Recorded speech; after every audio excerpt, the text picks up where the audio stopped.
You know, when children can pick up a piece of junk and in no time at all, with no formal background in music, play as part of an ensemble, it's something pretty special. And it's something the Junkman, who's a native Louisvillian, now living in Vermont, came back home to instill for a week-long residency at Blue Lick Elementary. He was also in town to rehearse a new composition of his for the Louisville Youth Orchestra. But as you'll see, the Junkman has a knack for generating smiles, inspiration, and teamwork, all the while protecting the land around us.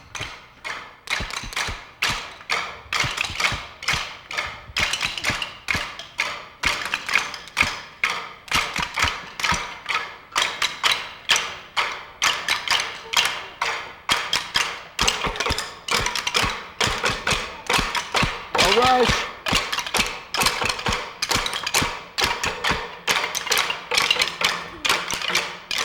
Every class was given an assignment about what to bring in beforehand. As a matter of fact, for several weeks before, the classes were collecting on their own. And the idea was that, you know, they bring these objects in. And the object was I walk in the door and see what we've got, and we use what we've got. And in the case of the one children who were stomping, that particular class brought in all of these pallets, you know, these wooden pallets that the forklifts use to carry goods on. And they brought in 4 or 5 of these, and you know, and I walked in the room and I saw all these pallets in this room, and I'm going, uh-oh, what are we going to do with this, you know? And then it started dawning on me that, well, hey, those things make a great noise when you step on them, you know, and so we started working with that, and we started working on the whole coordination idea and started doing exercises in coordination. But yeah, the idea is use what they brought in, the idea of taking what you've got and making something out of it.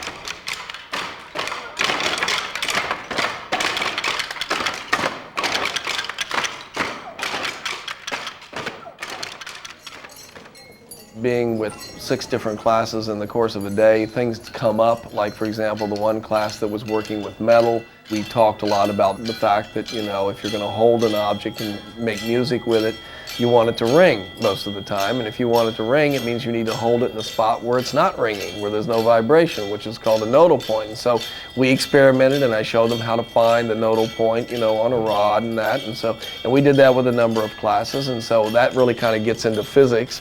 And so it really kind of covers the gamut. Can you strike a wooden object with a metal object? And we learned that no, you can't do that because you'll tear it apart. Because the metal is just heavier and more dense than the wood, and it just eats it away. And so we talked about those kinds of concepts for them to start to understand. And for a lot of them, it's the first time they ever thought about a concept of that.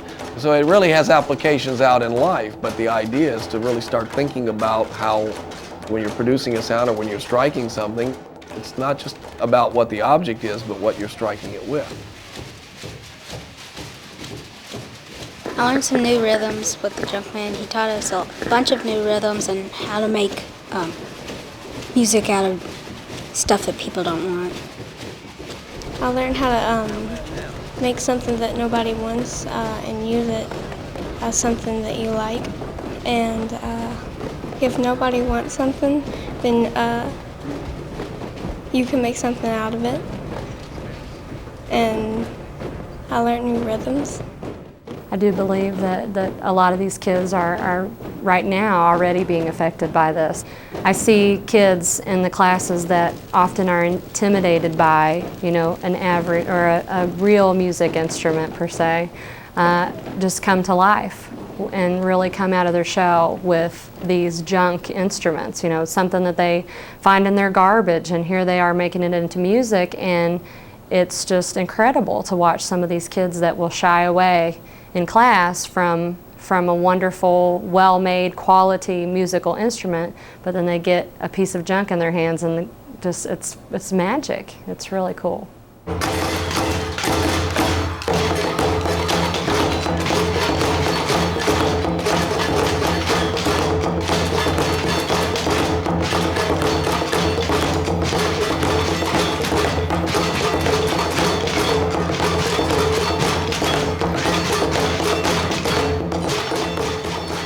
I'm really hoping that the kids walk away with 2 different things. One, a real love of playing music, Because, you know, a lot of times, especially at the elementary level, when they're first learning to play an instrument, it's a long time before they can start to think about putting their heart in something, because they're interested, they're having a hard time finding where C is and where D is, or how to hold the stick and all that. But when I work with them, we don't worry about any of that. We just worry about trying to get their heart into it. And if I can get their heart into it, then they know what it's really like to play music, you know. And once they've got that, then they can go and pick up the sticks and all that. So I'm really trying to reinforce what the music teachers do here, but I'm kind of coming from a different angle. That's the first thing. The second thing is to really try to develop an awareness in kids of how recycling and reuse and how being a good environmental citizen really doesn't just apply to recycling, it applies to everything in life. And if it can apply to music, well, it can apply to just about anything in life. So the idea is to really give them a foundation for thinking about reuse in a different way, and about how to reuse things, and how to basically not just discard everything, but to ask certain questions. And we talk about a lot of that, and that's really intertwined with the music. So I'm really kind of approaching it from two angles.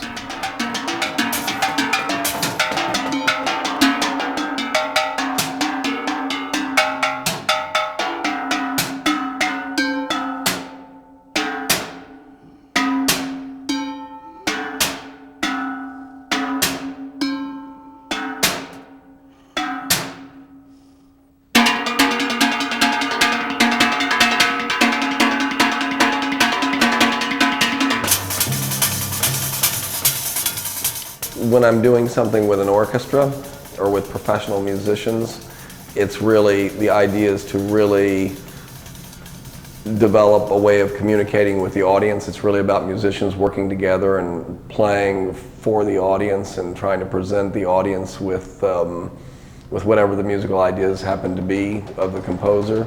Whereas when you're working in a school or you're working in a community situation, the idea is really to try to work with the members of the community or the children in the school to get them excited about the basics of music. And especially if you're playing in a group of people, once a group of people starts playing a rhythm, the power starts to become very dominant. And very quickly, people who are non-musicians all of a sudden get in a group environment like this, and the energy goes up, and they start to understand how powerful music can really be if you're a part of it, because they're getting inside it. And that gets them excited, and that gets them excited about music, and gets them excited about being a part of making music.